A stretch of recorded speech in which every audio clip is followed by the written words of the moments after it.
আপনি যদি আপনার ইউটিউব শর্টসে আরও ভিউ পেতে চান তবে আপনাকে আরও ভালো রিটেনশন অ্যাড করতে হবে।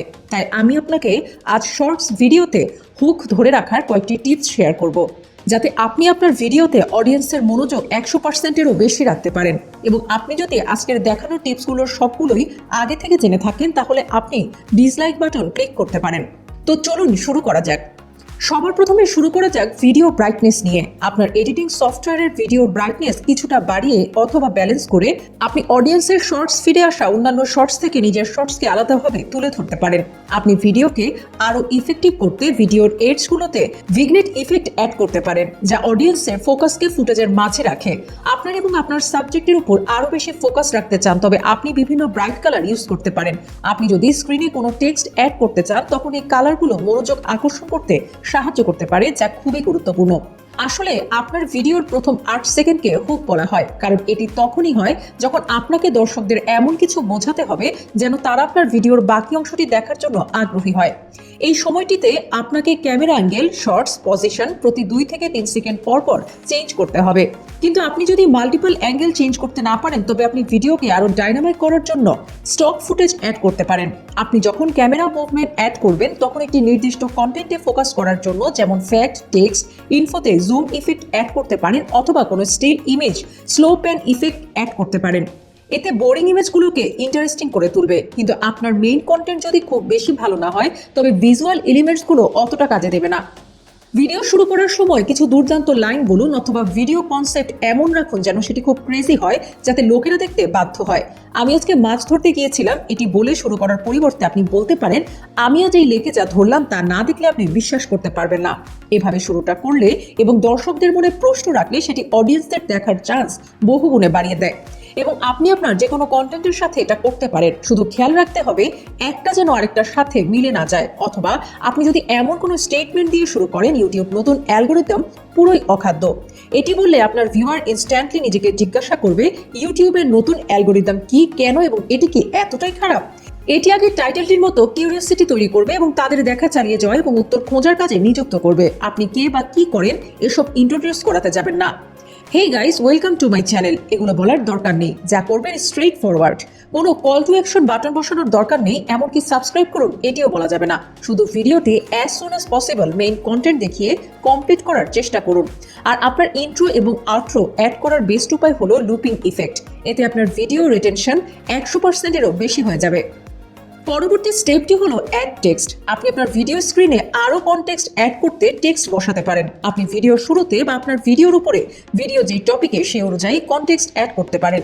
সঠিক কনটেক্সট অ্যাড করতে পারলে এটি সাইলেন্ট হুকের মতো কাজ করবে, কিন্তু সবচেয়ে ভালো কাজ করবে যখন আপনি শর্টস ভিডিওতে সাবটাইটেল অ্যাড করবেন। সাবটাইটেল আপনার ভিডিও মিউট থাকা অবস্থাতেও এনজয়েবল করে তোলে। তাই বিশেষ করে সেই প্রথম 8 সেকেন্ডে আপনি কিছু বোল্ড কালারফুল ক্যাপশন অ্যাড করুন, যাতে অডিয়েন্স জানতে পারে ভিডিওতে ঠিক কী ঘটছে।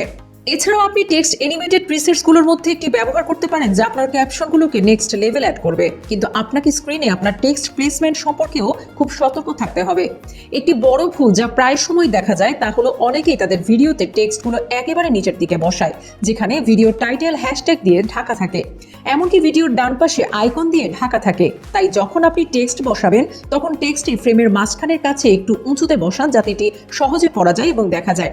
এবং মনে রাখবেন, আপনার শর্টসটি মোবাইলেও দেখা হবে, তাই সুনিশ্চিত করুন যে আপনার টেক্সটটি যেন যথেষ্ট বড় হয় এবং আপনার ফন্টটি যেন যে কোনো ছোট স্ক্রিনে পড়ার জন্য যথেষ্ট ক্লিন হয়। কিন্তু টেক্সট ভিডিওর পেছনের দিকটার জন্য গুরুত্বপূর্ণ। আমরা সবাই জানি ভিডিওর টাইটেল ডেসক্রিপশনে আমাদের কিওয়ার্ড অ্যাড করতে হয় যখন আপনি ভিডিও আপলোড করেন, তাই আপনি শর্টস আপলোড করার সময়ও এটি করা উচিত। রিলেটেড কিওয়ার্ড দিয়ে আপনার ভিডিও ডেসক্রিপশন লিখলে ইউটিউব আপনার ভিডিও সম্পর্কে আরও তথ্য পায়। তখন ইউটিউব সঠিক অডিয়েন্সদের কাছে এটি রেকমেন্ডেড করতে পারে যাদের আপনার শর্টস দেখার সম্ভাবনা বেশি। তাই আপনাকে ট্যাগ এবং সবচেয়ে বেশি ইম্পর্টেন্ট সেটা হলো হ্যাশট্যাগ অ্যাড করা উচিত। এতে সঠিক ভিউয়ার্সের কাছে শর্টসটি পৌঁছালে আপনি বেটার রিটেনশন পাবেন। এখন এই শর্টসটি দেখুন। আপনি দেখতে পাচ্ছেন যে স্ক্রিনে একটি প্রোগ্রেস বার রয়েছে, যা বোঝায় যে আপনি ভিডিওর ঠিক কোথায় আছেন। এটি এমন একটি টেকনিক যা কন্টেন্ট ক্রিয়েটররা প্রায়শই লং ভিডিওতেও ব্যবহার করেন, কারণ এটি দেখার জন্য একটি সাইকোলজিক্যাল রিজন তৈরি করে যা আপনার দর্শকদের ভিডিওর সাথে এঙ্গেজ হতে সাহায্য করে। আপনি ভিডিওর মধ্যে নির্দিষ্ট সিনগুলোতে একটি টাইমার অ্যাড করতে পারেন। এটি একটি নির্দিষ্ট মুহূর্তের জন্য কিছু পাবার বা দেখার উত্তেজনা তৈরি করে। শর্টগুলি হলো গল্প বলার আরেকটি ধরন, তাই আপনার ভিডিওগুলোর একটি বিগিনিং, মিডল এবং এন্ড পয়েন্ট থাকতে হবে এবং ভ্যালু প্রোভাইড করতে হবে। শুরুতে একটি সমস্যা বা প্রশ্ন উপস্থাপন করুন, কিন্তু সেটি তখনই সমাধান করবেন না। সেটি বোঝার জন্য আপনি এই ভিডিওটি খেয়াল করুন। এই ভিডিওটিতে সেই টিপসটি ফলো করেছে। এই ভিডিওতে দুটো লোক বেলুন চ্যালেঞ্জ খেলছে এবং এমনকি আপনি জানতে চান কে জয়ী হবে। আর ভিডিওতে তাদের দেখানো চ্যালেঞ্জগুলো একটার পর একটা নতুন বাধা বা সমস্যার উপস্থাপন করছে এবং আপনি সেটি দেখেই যাচ্ছেন, কারণ আপনি জানতে চাচ্ছেন কে জয়ী হবে। আর এটাই গল্প বা স্টোরি টেলিং। তাদের জার্নিটা দেখান, সমস্যাটি দেখান এবং একেবারে শেষে সমাধান দেখান। আর এই চ্যানেলটি প্রায় তাদের সবগুলো শর্টসগুলোতেই সিমিলার ভিডিও বানায়, কারণ এটি ভালো কাজ করে। এমনকি অকওয়ার্ড অথবা এম্বারেসিং সেন্সগুলো রিয়েল ফিল দেয় এবং ভিউয়ারদের সাথে আপনার ভিডিওর একটি স্ট্রং কানেকশন তৈরি হয়। কিন্তু আপনাকে এটাও মনে রাখতে হবে যে আপনার ভিউয়াররা ভিডিও থেকে যা চাচ্ছে সেটি যখন সে পেয়ে যাবে, তখনই তারা সলভ করে নেক্সট ভিডিওতে চলে যাবে। ধরুন, আপনি যদি রেসিপির ভিডিও বানিয়ে থাকেন, তবে তখন যদি আপনি তাদের সেই রেসিপির সকল ইনগ্রিডিয়েন্টস এবং ইনস্ট্রাকশনস দেখিয়ে দেন, তাহলে তারা সেটি পাবার পরপরই চলে যাবে। তাই তাদের সামনে সবকিছু দেবেন না। আর ভিডিওকে আরও এঙ্গেজিং করতে ব্যাকগ্রাউন্ড মিউজিক অ্যাড করুন। বিভিন্ন মুহূর্তের জন্য টেম্পো এবং মিউজিক স্টাইল পরিবর্তন করে একাধিক ভিন্ন মিউজিক ট্র্যাক ব্যবহার করাও একটি ভালো উপায়। ব্যাকগ্রাউন্ড মিউজিক ভিডিওতে ইমোশন তৈরি করার একটি উপায় মাত্র। আর আপনি যদি ফানি ভিডিও তৈরি করেন, তবে আপনি এটিকে আরও ভালোভাবে কাজে লাগাতে পারবেন। কিন্তু আপনার ভিডিওর অডিও যদি স্পোকেন অডিও হয়, তবে সেটি ক্লিয়ার হতে হবে। আপনার ভিডিওতে কি বলা হচ্ছে তা যদি লোকেরা বুঝতে না পারে, তাহলে তারা দেখা বন্ধ করে দেবে। তাই নিশ্চিত করুন যে আপনার এডিটিংয়ে আপনার অডিও সঠিকভাবে ব্যালেন্স আছে এবং সেটি মিউজিক বা সাউন্ড ইফেক্টের কারণে অস্পষ্ট শোনা যাচ্ছে না। বর্তমান সময়ে ইউটিউবে গ্রো করার জন্য শর্টস খুবই গুরুত্বপূর্ণ। তাই আপনি যদি শর্টস তৈরি করেন, তবে আপনাকে এই সকল টিপসগুলো মাস্ট ফলো করা দরকার।